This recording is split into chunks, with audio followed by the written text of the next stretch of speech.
once I realized that I could make 200 grand in a day from sitting right here on my computer, my whole life changed. Once you see the other side of it and actually take the action, and it'll happen for you. Men are not mentally developed at 21 years old. As far as like, I remember some I did at 21, and you're just over here making $50,000, and like, I just want to build a bigger business. When people say, why do you teach it? Why do you coach it if you're already making so much money from the land business? Apple had the Apple computer. Why did they roll out the iPod? Why did they roll out the iPhone? Why does Coca-Cola have new flavors?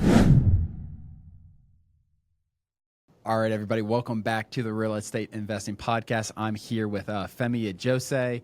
I'm saying that right, Femi, right? Yep, you are. Awesome. I'm pumped to have you. Obviously, a big name in this space in terms of land investing. I'm excited to get into all the details, what you're currently doing, how you kind of got into this business. I know we've been talking. We said this on your podcast. I feel like we've been going back and forth on Discord for 5 years or something. It's been way longer than I realized. No, same. It's crazy how the time flies. It's literally, you can go back and see we're talking to each other in 2020. It's wild. It's wild. It's cool to see. Yeah, excited to finally have this conversation with you. So just talk to me about before land. Who was Femi before you got into land X years ago? What were you doing? I was a D1 athlete at Long Beach State. So that's all I was doing, was running track, being dedicated to running, sprinting, getting as fast as I can. And then my plan was later to be in business as I got older. But yeah, I was just an athlete. Yeah, and now you're like the Ashton Hall of land, right? Yeah. Yeah, that dude is, you talk about social media blowing up. My goodness, I've never seen anything like it. He's really good. Yeah, if you guys haven't searched him, just search him. It's like 100 million views on every video. I'm like, oh my goodness. Yeah.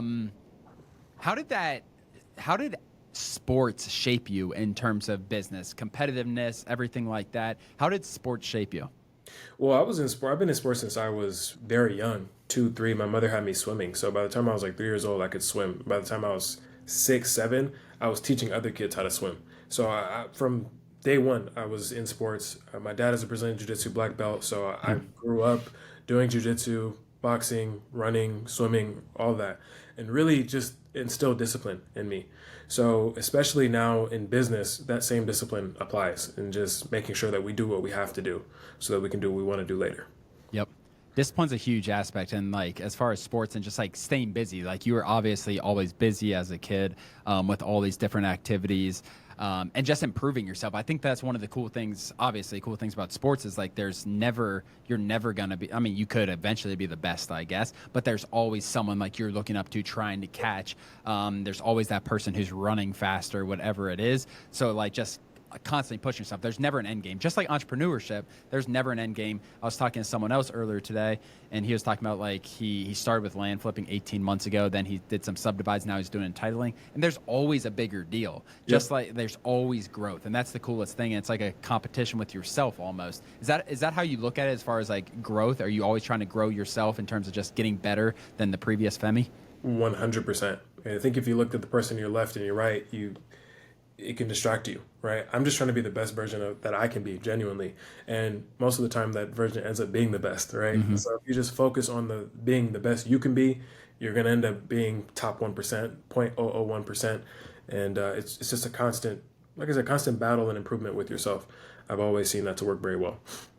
I see the opposite with a lot of people who struggle. And like, if we go over to land now, a lot of people who struggle with land is they're like, trying to compare themselves to other people, and like you don't know who's BSing at the end of the day. Same time, but you also like, even if they are telling the truth and that person's doing 20 deals a month, there's a reason they're doing that. There's no reason you can't do 21. But instead of just try to worry about yourself, and everyone worries about like this person's success has been like this, and I don't think it's healthy to be 100% honest. I think it's way healthier to just be competing with yourself. Nothing's wrong with them being successful and you being successful.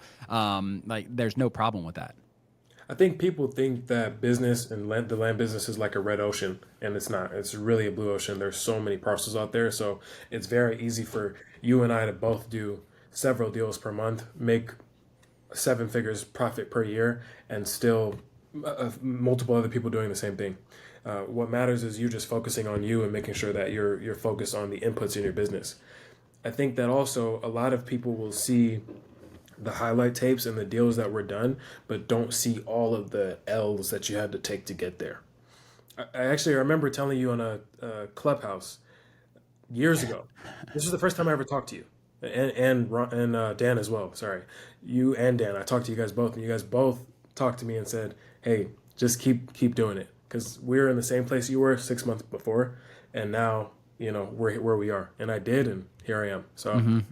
it takes a lot of punches to get to where you want to go, Yep. but you have to keep taking them and rolling them and getting there. So Yeah, I mean, instead of like comparing, like just learn from those people. You know what I mean? Just learn yeah, from the people, because like don't be so shielded and like so egotistical that like instead like don't make it a competition with them. Like learn from them. Like ask yeah, questions, because there's always someone. Like you said, if you're 6 months into this business, there's someone who's starting today that you could help. yeah, And if you just got started today, there's someone 6 months who started 6 months ago, and they're probably ready to help. right. But going back to your story, Femi, so you went straight from D1 athlete to land? Is that correct? No, I went from that to COVID happening. I was a sophomore in college, so I was going into my sophomore year of college, getting ready to run, getting ready for the season, and then yeah, everything got shut down. And so I Mm. just kind of figured, in the meantime, let me just make some money. So I started a few things, and then I started wholesaling real estate. I did well with that. I did some deals, and then I had a series of times where I worked with some bad partners, and I was like, I can't. I need some more control over my deals. And then I remember being in Mexico that week, and I said that, and I was scrolling, and I saw this video about land flipping, and it changed my life. It changed my life completely. It's crazy. Is it? Do you remember that moment in terms of, or it's like, let me just look a Yeah, little more into this? no, because that video that I saw, they were talking about how they made six figures on a deal, and they didn't use their own money, and I was like, what? And like in wholesaling real estate, it's it it's very rare that you can get a deal like that. Like there's you have to be in a certain market to get those kinds of deals. The deals that I was doing at the time, I'm making like 5K, 7,500, 8,000, 10,000, maybe 20 grand, but that's about it. So when I'm saying, okay, we made 100 grand, we made 200 grand, then I saw another podcast. This woman said that she made $1 million on just one land deal. But then I was like, all right, I need to double down on that. So And there's some people who like hear that and it's like, no way. And there's other people who are like, all right, let me look a little more into this. This is interesting. yeah, And obviously you were like, all right, let me look a little bit more into this, because this is the second time I'm hearing this, the third time I'm hearing this, and not everyone can be lying. So you just keep on doing research and like, my goodness, there's a lot of opportunity. Then you like think, and I'm sure you thought about it back then. It's like, oh, why is no one in land investing? Why is everyone doing houses? Why am I competing with all these people doing houses yeah. when I can go to an asset type that just less noise around it, right? Right. And you know what? That mindset, the, oh, well, this must not be real, that keeps so many people poor, for lack of a better word, right? Because if you think that everything that is ahead of you or opportunities to make more money outside of your job is a scam, you think that everything else is a scam, you're never going to get out of the situation that you want to get out of.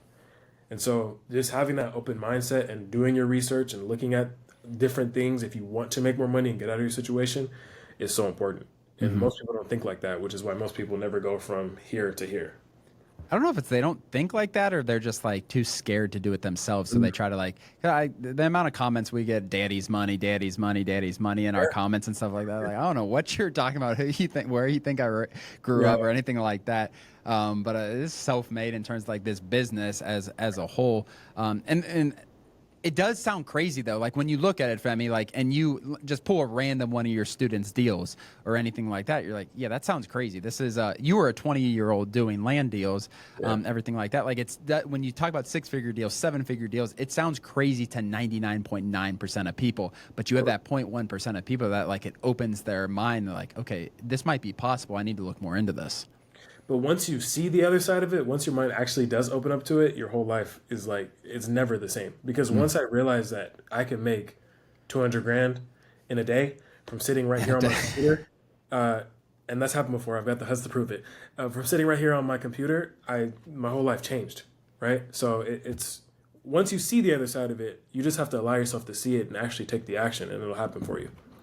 I mean, it's Daniel and I did a podcast recently or earlier today is actually when we recorded, and we were talking about like just taking that first step is so hard. So few people take that first step. Yeah, And so many people are like miserable in their 9 to 5 jobs, and they're so scared to take a step like outside of their jobs. do you see a lot of that in your kind of community, stuff like that? Like, what gets people to get into this business? Like, what's the number one thing? It's just kind of they're tired of their 9 to 5, or they're just like they're entrepreneurs. Because a lot of people who are entrepreneurs, this is easy to take a step like this. Yeah. People who have never done anything like this, it's definitely more of a struggle. So I have a few different types of clients that I work with, from people that already have a land business and want to scale it, all the way to people that are completely new and they want to just get out of their 9 to 5 or get out of whatever they're doing and just make 10, 20 grand a month, right? The people that it's actually more difficult to get them going are the people that are coming from the 9 to 5. When the people that are coming from the business, they already know what they need to do. It's just kind of like, all right, let me just do this, right? But the people that are coming from the 9 to 5, or they're working, they feel this sense of, if I let go of this, I'm letting go of security. When really the best security that you could ever have is in yourself. And so that's what I try to tell people. Like, if you can just learn how to be self-reliant and make your own money, the best security you can have is in your own ability to literally pull money out of the air just by providing value, right? And so that's always the disconnect with those people. And once those links connect, it's like they're like, oh my god, I can't believe this, right? When I've had people that go from job to 60K in a few months, and that is like, I wouldn't trade that for the world, because I see their eyes widen up and I see them like, wow, like this is actually what's possible. So Yeah, no, like our first deal, we made 10,000. And like the feeling of that first deal, and like it just things feel so much more possible. Like it's like it just opens your. It doesn't matter if it's 60 or 60,000 or 10,000 or 12,000 or 100. Like just like that, just opening your mind. Like, oh my gosh, I just did this by myself. Yeah. This is not relying on a job. Like I did this. Yeah. How long did it take you? Like you were 20, 21 years old when you got in the land, or was it a little past that? I was 21. Okay. How long did it take you kind of hit the ground running? You're referencing that conversation on Clubhouse. I remember thinking like this dude's intense. Like he's saying a lot. Like I remember like the intensity. Like this dude's asking a lot of questions. We'll see how he. But and like this dude, I remember it. I remember seeing your face on there. But no, that's crazy to hear. What did that look like when you first got started? Like how long? Because you're so young. Like doing this 21. Like it's crazy. But how long did it take you to like get your first deal? Everything like that. I got my first deal 3 months after that conversation that we had, and made $54,000. Is that mail, text? That was a mailer. I was only mailing him. Yeah. So in Minnesota. Yeah. And this was all still overlapping with COVID, so college like is at a standstill? No, I was still taking classes at the time. I wanted to drop out though. Yeah, you wanted, yeah. By that time, things just started scaling, and then after that, so this is the other thing. Once you do the first one, there's a snowball effect. Because like you're saying, you need that proof of concept. And then after that first one, it was a snowball effect. Deal, deal, deal, deal. And it hasn't stopped since. So, yeah. I mean, that's amazing. Getting that first one. I mean, do you have people coming in that young? Like as far as 21 years old, like where'd you get kind of the savings to do direct mail? Is obviously not a cheap avenue. Like you were a college athlete, so it's not like you had time to work 100 jobs. Was it just from wholesaling where you didn't have as much money out? I had some cash from wholesaling real estate. I also had really, really good credit. So I was able to utilize both of those things to just sustain. But I just my stress came from I want to do this now. I want to get rich right now. I want to build wealth right now. That's how I would always think. And I think having that urgency is so important, but then also understanding that it is a process. So I think that people come in and they want results right away, not realizing that it's a process. But if you have that urgency, use that urgency along the process of making the calls, taking the punches in the face, talking to the title companies, figuring out markets. Use that urgency for that, and you're going to get there a lot faster. But yeah, as far as capital goes, I had an 800 credit score. Building my credit has always been something that's really important so that you can leverage it, right? Yep. And I had some cash from wholesaling real estate as well. What does a 21-year-old who just made 50 grand on a deal do? Go to Mexico. Uber Eats. I'm not really a party guy. Save it. Make smart investments. There's a lot of. I was very keen on investing my money very early, so that way I get to, the age I am now and have a pretty good net worth. So yeah. What built that I mean, we're not, especially men, like men are not mentally developed at 21 years old as far as like, I remember some of the shit I did at 21, like, and you're just over here making $50,000 and like, I just want to build a bigger business. Uh, but where did you build that like mental fortitude, like that mental, like the clear, just path that you clearly had in your head? Like, where did that come from? Man, I think it just came from how I was raised. I was always raised to believe that you can do anything that you put your mind to, and I wanted to be very wealthy. And I'm still on that journey now. I'm not. I don't think that a person is wealthy until they've surpassed 100 mil. To be honest with you, and so that's where I'm headed, right? And it's just why I don't really know why. I think it's because I just want the best for my family, the best for myself, and just the maximum amount of resources possible. And I just think it's important to be, especially as a man, just to be driven and passionate about building and conquest. Because what else is there to do, really? I mean, I can make some money and I can go hang out all day. Like, what, that doesn't make me feel good. Like, what makes me feel good is building my businesses, solving problems, helping people. These are things that fill me with passion. Was there anyone at that point like you looked up to in terms of financial, real estate, financial, whatever it is? Was anyone at that point you kind of looked up to? Yeah, so many guys. A lot of guys. Byron Allen is a guy that I look up to. I don't know if you know Byron Allen. Okay, yeah, Byron Allen. That was, I would say that's one of the top guys. Myron Golden is another guy. There's one more. Oh, Robert F. Smith is another guy that I'm inspired by. So these are people that I look at, and I watch the things that I would watch and still study the things that they do, and just kind of, it's the same way that Kobe took Michael Jordan's jump shot. It's the same way that I look at the way that someone talks and the way that someone carries himself, and the way that they do business, the way that they hire employees, the way they manage teams, and implement the same stuff into my game. 100%. That's I mean, learn.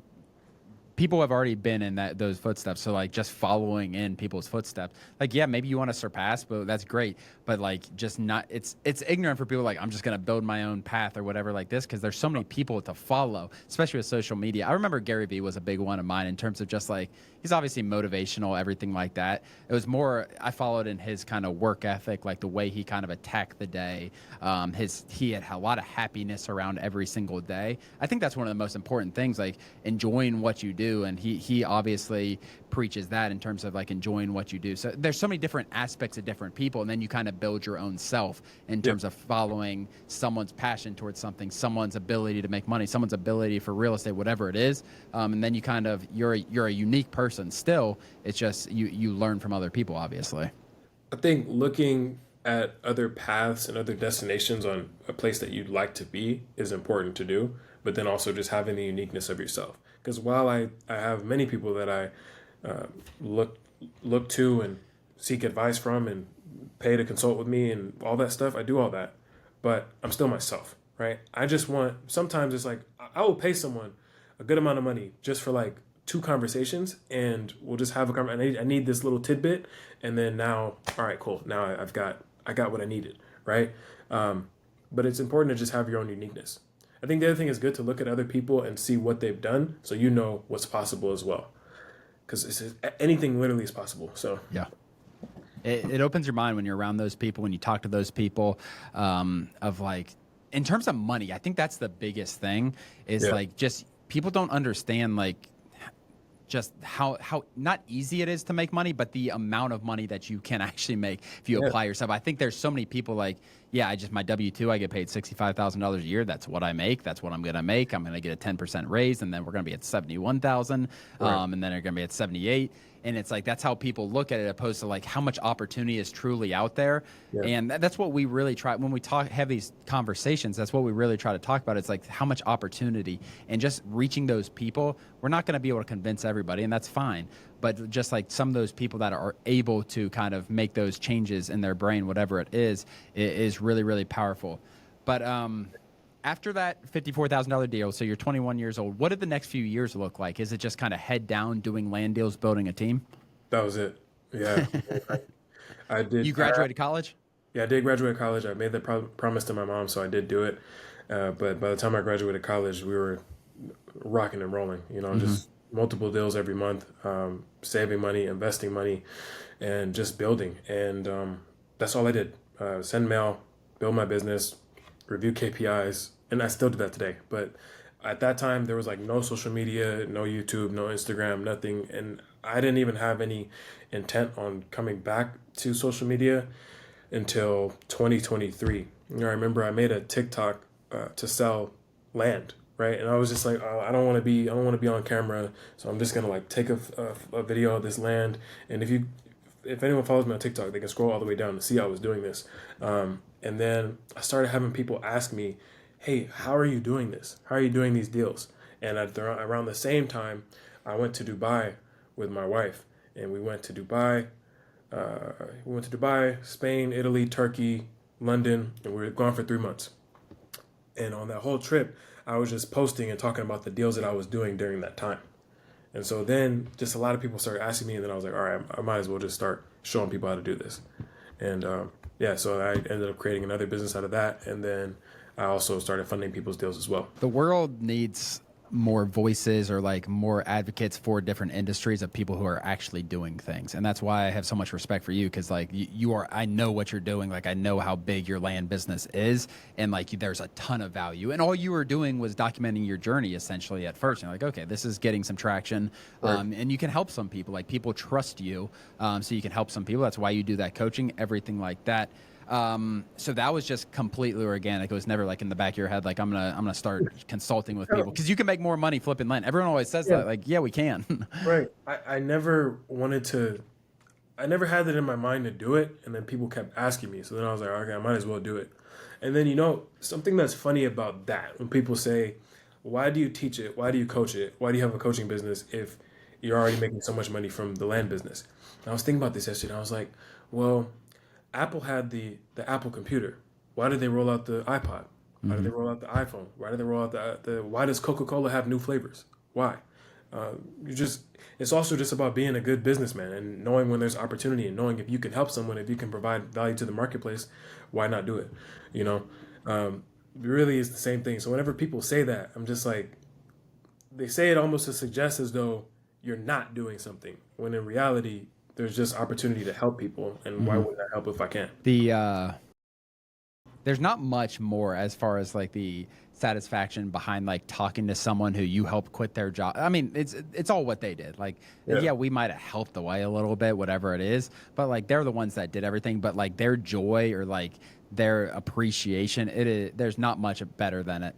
And to kind of add on to that, when people ask that question, for me, like, yeah, we text, we cold call, we send direct mail, and I have a fourth funnel, which is my community. Like I right. have 400 people who are out there, and I'll fund their deals, and it's a win-win. Like when I fund their deal and I help them with their deal, it's 100% a win-win for both sides. So Yep. it is another funnel. But at the end of the day, like I think there's always going to be people like that. Like, why do you do this?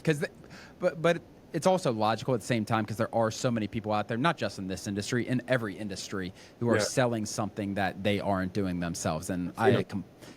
but it's just I think it's just viewed as easy money maybe for some people.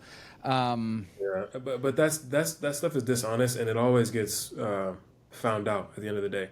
Because this is one thing about people that do that.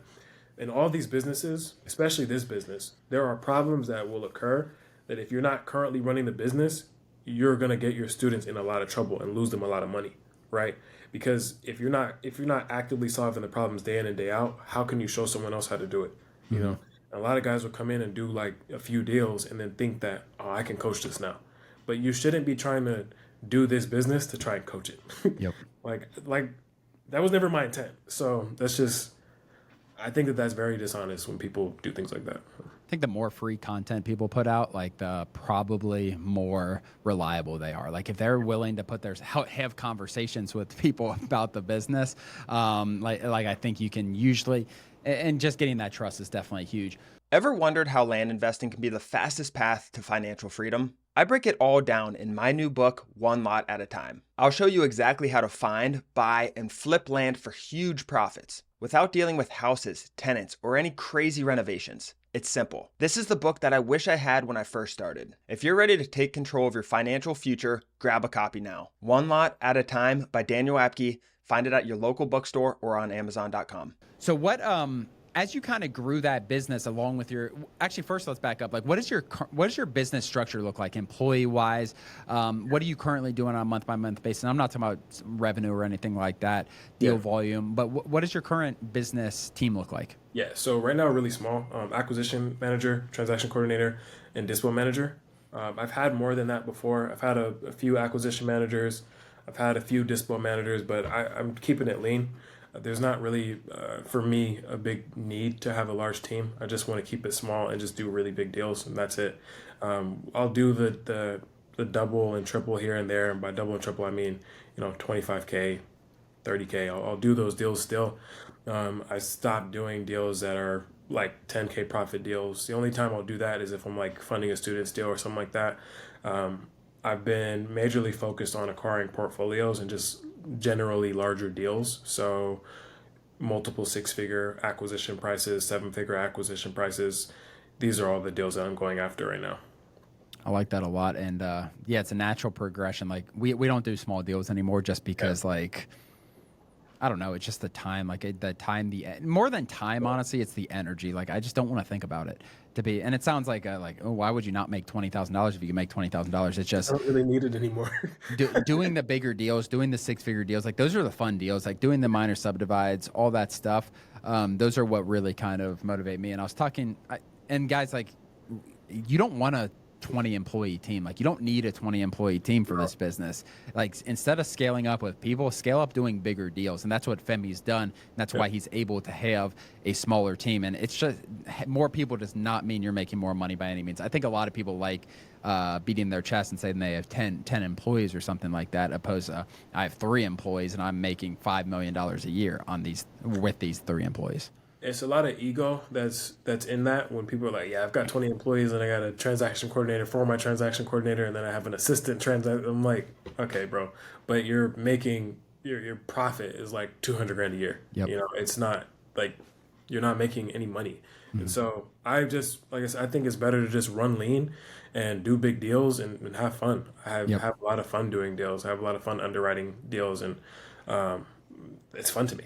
So I would rather run a business like that and optimize for the best lifestyle I can optimize for and have time than like have this business where I have to manage all these people, especially in this chapter of my life. If I'm going to be making 50 to 100 million net profit per year, then that's when I'm keen to run a bigger team, right?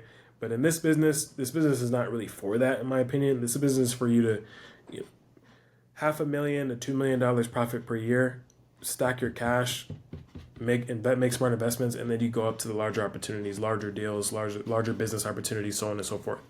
This is a cash printer, so. I agree. I mean, that's 100%. And talk a lot of people that follow us, especially students, acquisition manager, getting those type of people on board is very, very difficult, or like how to compensate them. Talk about how you do that with your acquisition manager. What have been the struggles maybe with getting someone, because it's not an easy position to hire. So I'll tell you some horror stories and then I'll tell you what I do now. So I've hired a lot of people. So like what I've been able to do now, it did not come easy. I've hired a lot of people, and specifically for that position, I've spent hours training someone and then they just don't get it. It doesn't click. And you pay them hourly and then they feel like they're getting their check anyways. And so it's like, whatever, I'm getting my check. And so you have to incentivize someone to want to talk to sellers because it's not an easy thing to do. And you also have to know, this is the biggest thing, knowing how to do it yourself and having enough practice yourself and having the thousands of conversations documented so that you can delegate it off to someone else and go through those trainings with them. And I think most people don't want to have the conversations and like go through the garbage of talking to sellers sometimes, but you have to, because the only way for you to teach it is for you to go through that, right? And say, hey, this is normal. This is what happens. So now I do a commission based. I do very small hourly just so that they can take care of their bills and everything like that. And then there's a bonus based upon performance. So based upon how many contracts actually go through and get closed and go up for sale and we sell, there's bonuses on top of that. So just compensation and just having good morale, and you can have good morale by just being a good leader, right? There's a very I'm not friends with anyone that I work with. We're not friends. We're cool, but like there's there's boundaries. I think a lot of people don't set boundaries. I've had clients that show me their how they talk to their employees, and they're like calling them on the phone like they're friends. Like there's no set meeting. They're like text messages. They're like, hey, how are you doing? Like you guys are not friends. You guys are here to work. And so that's how I think of it. And yeah, you can be cool, but I just don't run my business that way. It's just very important for us to keep business. Let's all make money, take care of our families, and go off about our business. So I don't think that's said enough. Like too many people are trying to like being friends with their employees is just it's not really feasible to be 100% honest because there is a clear power dynamic. Yeah. And they got to understand that there has to be like a respect level, obviously, for them to be able to do their jobs effectively. So you churned some people, it sounds like, and then you kind of, was it the people or was it the structure or a combination of both? I always like taking accountability. When I hire someone and I have to fire them for whatever reason, like, all right, where did I mess up in the hiring process? Or is it something just in their job or their or procedures, SOPs that we could have fixed that wouldn't have made this person churn? What were the main reasons in your mind? Well, one thing I always do is blame myself for any wrongdoing. For sure. Regardless. So all of them were my fault. And I believe that at first my SOPs weren't as strong as they should have been. And over time I've crafted them to, based upon failures and made them stronger. And I think this is one thing that it just makes you better. Like you should be really proud of your failures because they're going to allow you to get better. Right. So I think I had one where I hired this guy. I was paying him commission only. He started out really, really hungry. And then one day we were talking and we were doing a call review and he left the call. I never saw him again. He left the call. So these are like it's crazy, right? But you just learn. You learn through all these things. You learn people. You learn what someone's motivations are. Then you can utilize them to help them to success, right? These are all really important things to me as I've grown in business. Yeah, and rarely do and there's so many people that we've helped that like their first employees, like they think the people are so high in their first employees, like when they're interviewing, this person's going to change my business. 9 times out of 10, they're going to be gone in 6 months, or they should be gone. Because it's just the reality of things. Like a lot of people don't work out in businesses, and a lot of times your first hire is a mistake hire for whatever reason, usually to no fault of the employee. It's framing too. So what I've learned is that this is all about framing. When someone comes to work for you, they look you up, they look up what you do, they look up your company, and a lot of the times, land businesses are not focused on their branding, which is why they're not being taken seriously.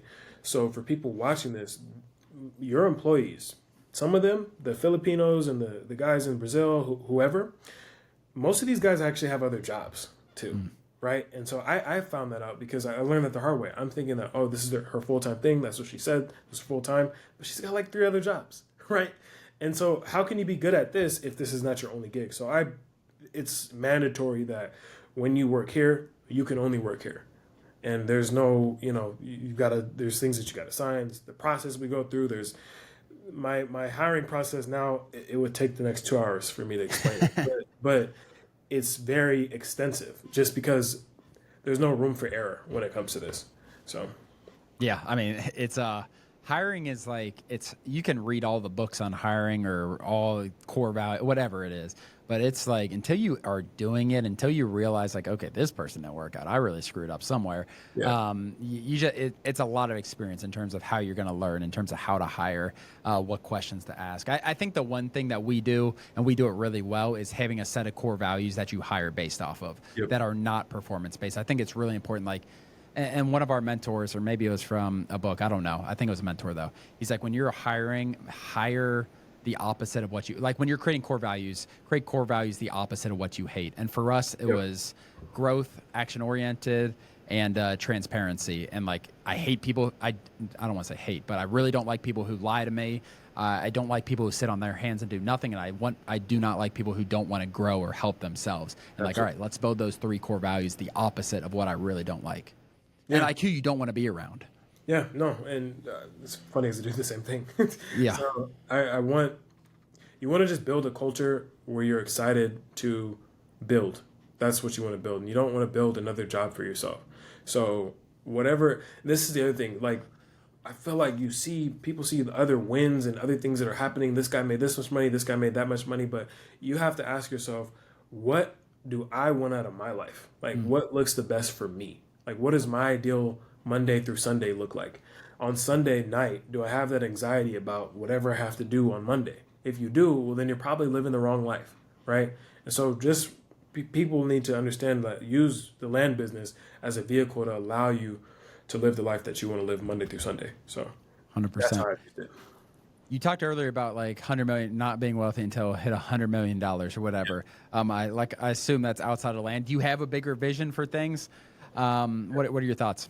Of course. Yeah. I mean, just continuing to build my personal brand and continuing to help people and continuing to grow. And I absolutely do. I think building my consulting business as big as it can be, building my land business as big as it can be. And there are some other things that I can't really talk about on here. I could tell you off podcast, but yeah, that I am doing to get there in the next few years. You invest in yourself quite a bit in terms of, like you said, with social media, different stuff. And we're not just talking about land, but in terms of social media, like just giving free content, helping people out. Like I think, and that comes back to you. I'm sure that's kind of your mindset is like, yeah, it comes back to you, but at the same time, you're actually helping people. But it's a long game. And that's what I think you clearly have that in your mind. Like, yeah, you want to win today. Do you want to win tomorrow? Absolutely. Yeah. But what you're building is way bigger than today or tomorrow. Of course. Yeah. And I constantly invest in myself, and I'm constantly seeking how to learn more. And that's really what it's about. I think that the money is just a byproduct of how much work you put in. Mm-hmm. I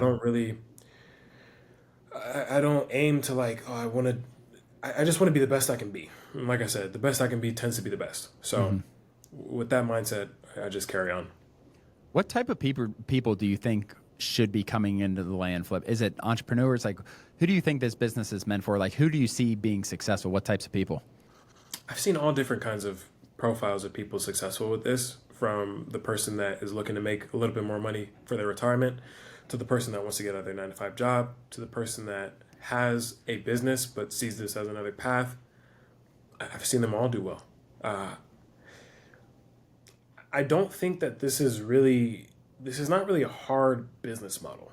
Like, the things that you go through, the kicks in the teeth that you might take, and I've taken a lot of them, I'm sure you have too, buying properties with turtles on them, and, conservation easement, and it's flooded, and you sloped, and you didn't even know, and there's bodies buried, everything, right? All these horror stories. But if you can just get through that, I think that this business is forever. Whoever can get through those things, right? If you can just get through those things. I've got clients in my consulting business that have been, grinding away for a couple months and always asking questions, always persistent, always on the calls, always booking their one-on-one calls, always doing that, right? And then those are the guys that end up doing the deals. So whoever does the deals is the one that's the most persistent and just urgent. Like you said, you're like, this guy's intense, but you need that intensity to get there. So whoever has that intensity is who this is for. What would you say?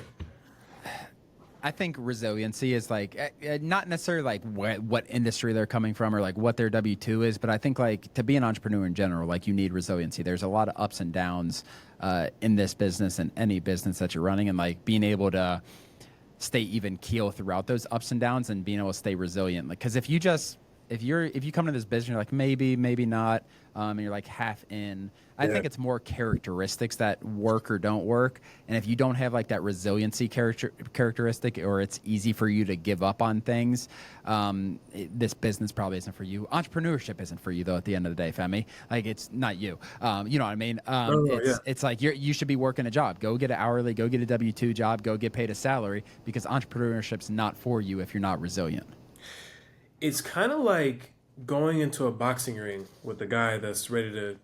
Imagine going to fight Mike Tyson and you're like, I don't know if I want to fight Mike Tyson or not. Uh-huh. Well, he's coming to knock your head off. It's gonna be a lot So worse. if you don't commit, he's gonna knock your head. Yeah. So Hmm. that's how I think of it. Is like if you don't commit to this, you're gonna get wiped out by it. Hmm. So you can't be like 1 foot and one. Oh, I'll try it and see. No, you have to be persistent with it. And everyone that I've ever seen is like, oh, I'll try it. I'll dabble. They don't do anything. Yep. Because then the first sign of resistance, it's like, oh, I knew it was a scam. And sometimes people try to prove to themselves that these things don't work, that make money online and real estate business and entrepreneurship doesn't work because in their mind, they're like, there's no way that this person did it. Like, how did they do it? So you want to prove that somehow it's not real. Yep. When in reality, that's your own insecurities showing force. And if you were just persistent like everyone else, you'd have the same result. So, Yeah, I think like being fearful like creates bad results because it's just like it, even if it's so subconscious, like it is, and you're almost like looking for it not to work, and you can be like, yeah, see, I did this, it didn't work. And like if you're scared of an animal, I feel like that animal is gonna attack you. You know what I mean? Like I feel like when you go into something like tippy-toeing around, like it just good results don't typically happen. But yeah, I like that a lot, and those are the type of people. Unfortunately, like can those people jump over and like build that resiliency? Absolutely. Coaching definitely helps, everything like that, mindset work. But a lot of those people are unfortunately just meant for like a W-2. And I'm very real with people. Like when they show interest in this business, like I like to dig into who they are as a person and see if they can make it. Cause you might go $5,000 in the hole, $6,000 in the hole. It can happen. And I know you're not one to be like sugarcoat things. Like it definitely, it can happen. yeah, yeah. But But you what have, how are you going to react from that? exactly. And this is the other thing. You have to approach the business like you're supposed to be here.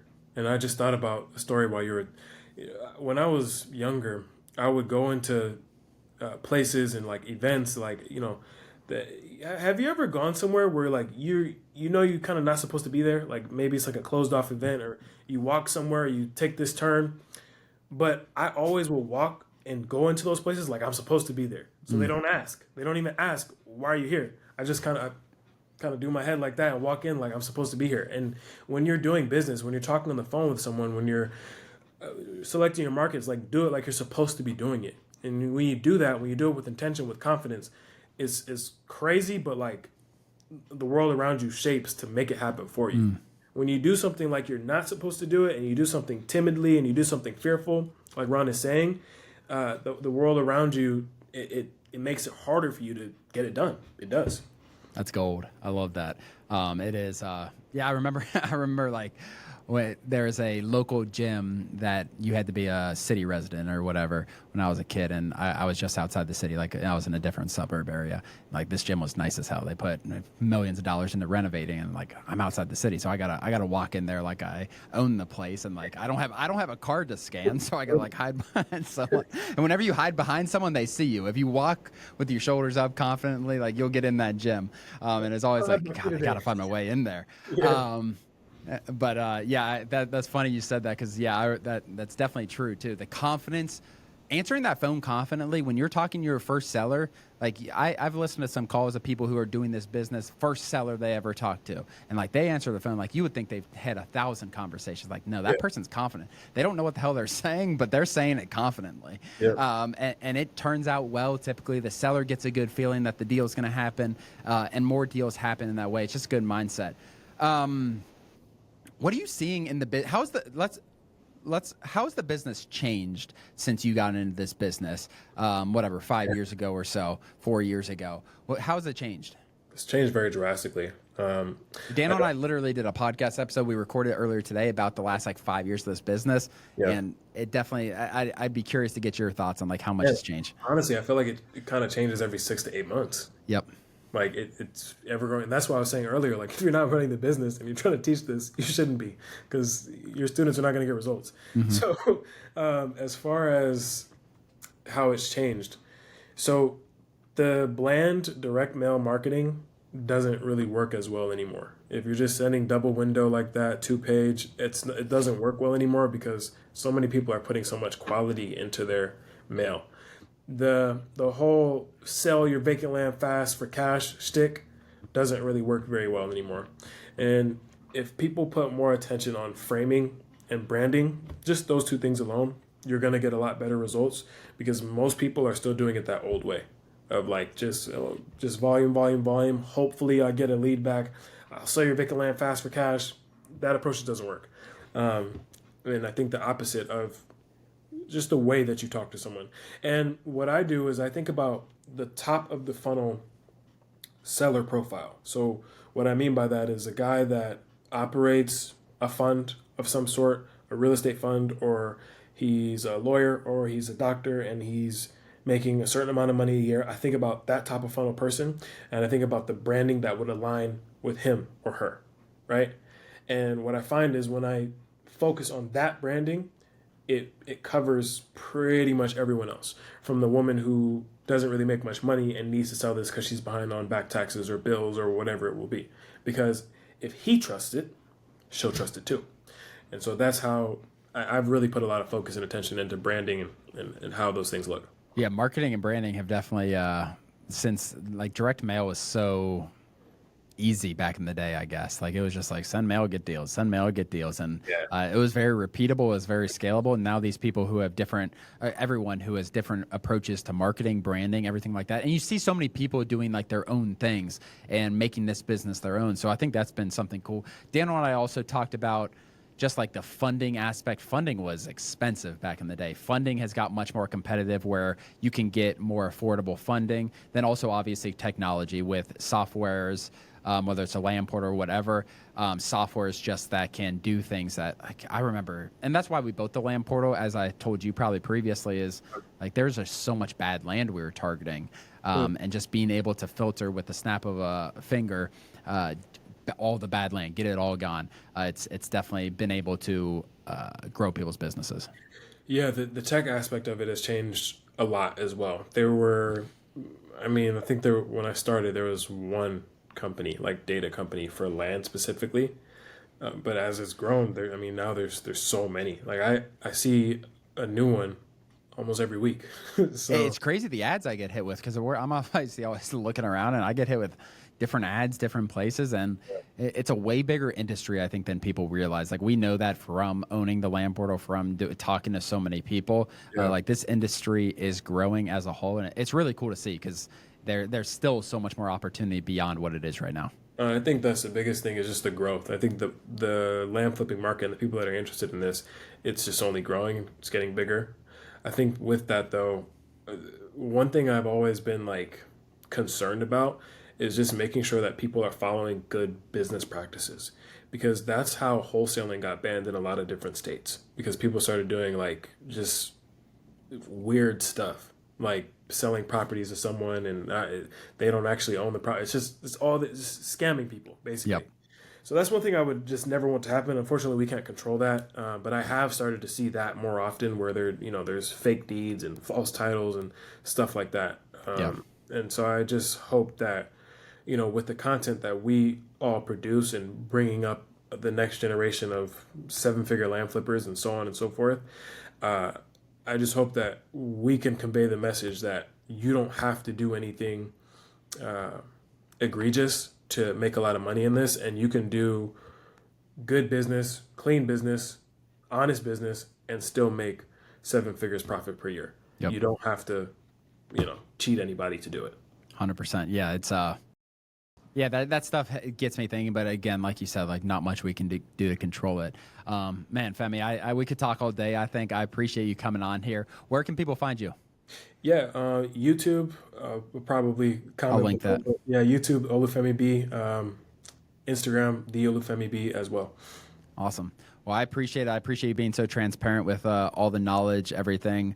Some people try to hold back and things. I know you're not the type of person like you just want to provide value to people, which is why I appreciate it. That's why I'm so happy we could connect. Like we said before, we're going to get you out to Cincinnati so we can do one of these in person here in the next few months. Other than that, guys, if you're watching on YouTube, hit the subscribe button below. Listen on Spotify or Apple. Share this with a friend. Tag Femi on Instagram, everything like that. Thank you so much. We'll see you guys next time. Thanks, Ron.